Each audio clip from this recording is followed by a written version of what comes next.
राधे राधे, जय श्री कृष्णा। आइए दो किसान की कहानी के बारे में जानते हैं। जो जैसा करता है वैसा ही फल पाता है। दो किसान थे, एक का नाम था बिरजू और एक का नाम था किशन। तो दोनों जाते थे, मेहनत करके कुछ पैसे लाते थे, अपनी पत्नी को देते थे तो वो घर का खर्च चलाते थे। एक दिन क्या हुआ कि बिरजू जाता तो वो पैसे लेकर आता, क्योंकि उसे काम मिल जाता दिन में, वो पैसे लेकर आता, पत्नी को देता। और जो किशन था, वो किशन को काम नहीं मिलता तो शाम को खाली हाथ आ जाता। पत्नी ने देखा तो कहने लगी ऐसे कब तक चलेगा, क्योंकि घर का खर्च बढ़ रहा है, बच्चे की पढ़ाई है, फीस जमा करना है, तो सारे खर्च कहाँ से आएंगे। तो ऐसा करिए, आप कोई काम करिए और काम करके पैसे लाइए। तो किशन ने कहा मैं प्रयास तो कर रहा हूँ, मैं काम पे जाता हूँ पर मुझे काम नहीं मिलता, मैं क्या करूँ। तो उनकी पत्नी ने कहा कि देखो बिरजू भैया को, बिरजू तो रोज जाते हैं और उनको काम मिलता है, फिर वो पैसे लेकर आते हैं, तो उनका घर परिवार अच्छे से चल रहा है। तो आप ऐसा करिए, उनसे मिलिए और उनसे पूछिए, वो आपको कोई काम जरूर दिलवा देंगे। तो बिरजू जो है, बिरजू के पास किशन गए काम मांगने के लिए। तो उस समय उनकी पत्नी थी, पत्नी ने कहा ऐसा है कि वो खेत में गए हुए हैं, आप वहीं जाकर मिल लीजिए। किशन चल पड़ा खेत की तरफ। खेत में पहुंचा तो वहां पे बिरजू मिल गया। बिरजू से सारी बातें बताई। बिरजू ने कहा ऐसा है कि मैं अपने सेठ से बात करूंगा, चलिए मैं सेठ से मिलवा देता हूँ। तो बोले कि अब तो शाम हो चुकी है तो इतनी टाइम तो मिलेंगे नहीं, सुबह सुबह चला जाएगा, सेठ जी से बातचीत करके मैं आपको कोई ना कोई काम अवश्य दिलवा दूंगा। तो रात्रि बीती, सुबह हुई, किशन और बिरजू दोनों लोग चल पड़े। तो मार्ग थोड़ा लंबा था, रास्ते में बहुत बड़ा जंगल पड़ता था, तो जंगल की तरफ से निकल ही रहे थे। अचानक से बारिश आ गई, बादल गरजे और बरसात होने लगी। तो दोनों एक पेड़ की छांव में रुक गए, बोले कि थोड़ी बारिश कम हो जाए फिर चलते हैं। तो अचानक जो किशन था ना, उसकी नजर पड़ी कि एक झोपड़ी दिखी उनको। तो बिरजू से कहा कि बिरजू भाई देखो एक झोपड़ी दिखाई दे रही है, तो चलो वहां पे हम लोग थोड़ी देर रुकने के लिए कहते हैं। तो जब वहां गए तो देखें एक बूढ़ी माताजी बैठी हुई थी और घर में कोई नहीं था। तो किशन ने कहा कि मैया आपसे एक मदद चाहिए थी। तो माताजी ने बोला कि क्या मदद चाहिए। बोले अभी बाहर बहुत बारिश हो रही है, तो मैं चाहता हूँ कि थोड़ी देर यहाँ रुक जाऊं और जैसे बारिश बंद हो जाएगी तो मैं चला जाऊंगा। बोले ठीक है बेटा, बैठ जाओ। बिरजू और किशन बैठ गए। उस समय माता भोजन बना रही थी, वो बूढ़ी मैया भोजन बना ही रही थी। और बिरजू का मन जो है ना, इतना स्वादिष्ट व्यंजन देखकर मन ललचिया रहा था, काश खाने को मिल जाता। फिर मन में सोचते हैं अरे नहीं, मैया ने थोड़ा बनाया होगा तो हम कैसे खा सकते हैं। जैसे भोजन तैयार हुआ तो बूढ़ी माता जी ने कहा कि बेटा आ जाओ भोजन करने। तो बिरजू और किशन ने कहा नहीं नहीं माता जी, आप थोड़ा सा बनाई होंगी तो मैं कैसे भोजन कर सकता हूँ। मैया ने कहा हम तीनों के लिए पर्याप्त भोजन है, चिंता ना करो बेटा, आओ भोजन कर लो। तो बिरजू और किशन बैठकर भोजन किए और खूब सराहना किए कि मैया ये भोजन तो बहुत ही स्वादिष्ट है, ऐसा भोजन तो आज तक हमने कभी नहीं किया था। तो माताजी ने कहा चलो आप लोग पेट भर के भोजन कर लो। दोनों ने पेट भर के भोजन किया और जब बारिश रुकी तो दोनों जाने लगे।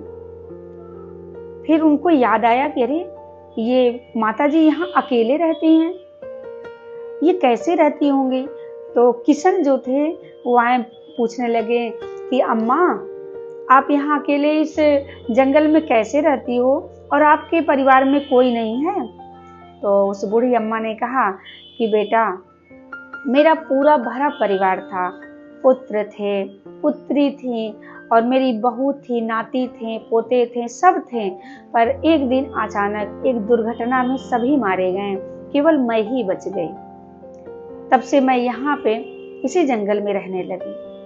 तो किशन ने कहा कि मैया क्या आपको डर नहीं लगता इस जंगल में, इतना बड़ा जंगल है। तो मैया ने कहा पहले शुरुआत में तो अकेलापन लगता था, परंतु अब तो आदत सी हो गई है।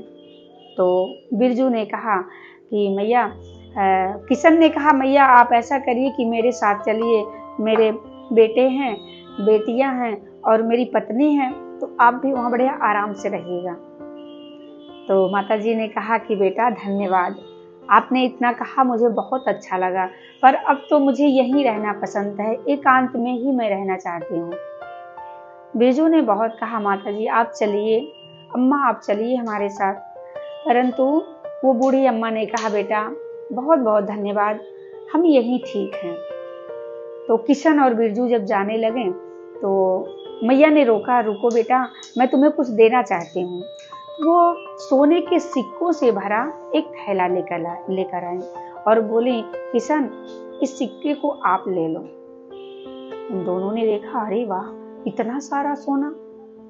तो किशन ने कहा मैया आप मुझे क्यों दे रही हैं? बोले बेटा ये मेरे पूरे जीवन भर की कमाई है और मेरे कोई है नहीं, तो मैं इसे क्या करूंगी रख के। ऐसा है इसे आप दोनों ले जाओ, आपस में बांट लेना, और मुझे ऐसा प्रतीत होता है कि आप दोनों बड़े ही निर्धन हो, बड़े गरीब हो, तो तुम्हारे ये काम आ जाएंगे।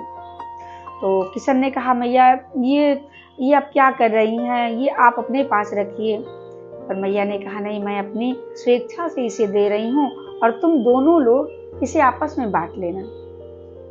किशन और बिरजू बड़े प्रसन्न हुए, मैया को प्रणाम करके चल पड़े। तो जब जाने लगे रास्ते में अपने अपने सपने सजोए हैं। किशन सोच रहा कि मैं इसे ले जाऊंगा, सबसे पहले तो पत्नी को दूंगा, पत्नी मेरी अच्छी सी साड़ी खरीदेगी, बच्चों के लिए बस्ता खरीदेंगे, फिर एक छोटा सा घर बनाएंगे, पूरे जीवन आराम से रहेंगे। और उधर जो बिरजू थे वो भी यही सोच रहे थे, खूब बड़ा मकान बनाएंगे, खूब धन दौलत होगा और सबसे अमीर आदमी बन जाऊंगा, पूरे गांव में मैं ही सबसे अमीर, और मैं पूरे जीवन मुझे काम करने की जरूरत ही नहीं पड़ेगी। दोनों लोग सपने सजोए चल पड़े और रास्ते में जब जा ही रहे थे तो किशन बोला कि बिरजू भैया ऐसा है कि दोनों लोग मिलके बांट लेते हैं, जैसे ही घर पहुंचा जाएगा आधा आधा बांट लिया जाएगा। अब तो जैसे इतनी बात बिरजू ने सुना उसके मन को तो अच्छा नहीं लगा, क्योंकि सपने इतने बड़े, इसमें से आधा हो जाएगा तो क्या मिलेगा, सपने तो अधूरे रह जाएंगे। तो किशन ने कहा कि अच्छा। तो आगे जब चले तो वहां एक नदी थी और नदी पे पुल था, उस पुल पे दोनों लोग चल रहे थे। अचानक से बिरजू ने किशन को धक्का दिया और किशन नदी में गिर गया, लगा डूबने, लगा चिल्लाने, अरे बिरजू भैया मुझे बचा लो, मुझे बचा लो।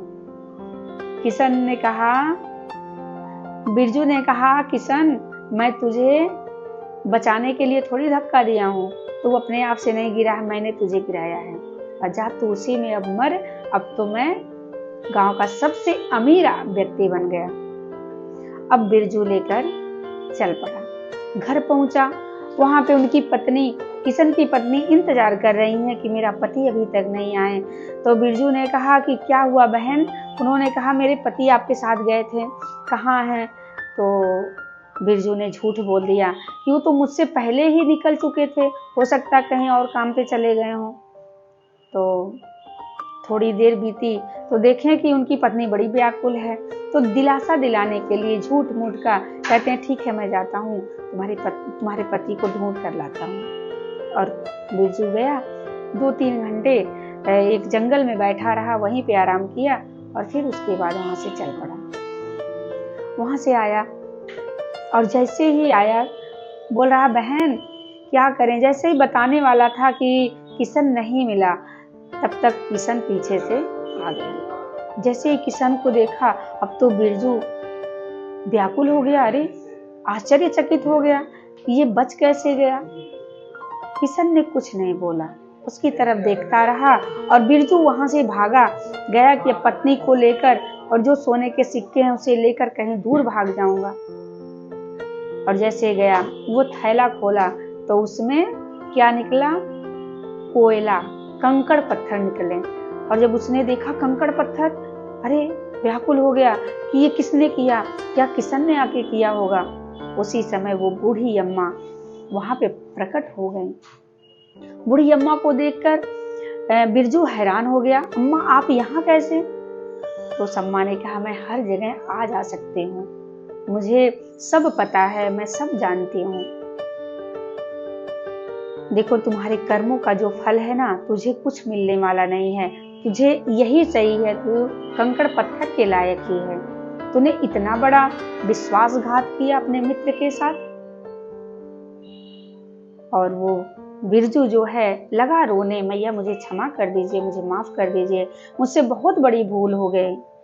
मैया ने कहा, तुझे अब कोई माफ नहीं कर सकता, अब तू ऐसे ही पड़ा रह। मैया किशन के घर में गई। किशन ने देखा, अरे माता जी आप आ गई, बहुत अच्छा। तो किशन ने कहा कि मैया आप यहाँ पे आ गई, बड़ा प्रसन्न हुआ। तो बूढ़ी अम्मा ने कहा कि बेटा तुम तो बहुत अच्छे हो, मुझे पता था तुम अच्छे हो। वहीं पे वही थैला प्रकट हो गया, उसमें सोने चांदी के सिक्के भरे थे। वो सिक्के उठाकर मैया ने उस किशन को दिया। किशन जो है प्रसन्नता से झूम उठा। तो कहने का भाव है कि जो जैसा कर्म करता है उसका फल उसे वही मिल जाता है, वैसा ही मिलता है। किशन बड़ा नेक दिल था, बड़ा सच्चा था और बड़ा भगवान का भक्त भी था। तो जैसी करनी वैसी भरनी, करने का फल उसे अवश्य मिलता है। राधे राधे, जय श्री कृष्णा।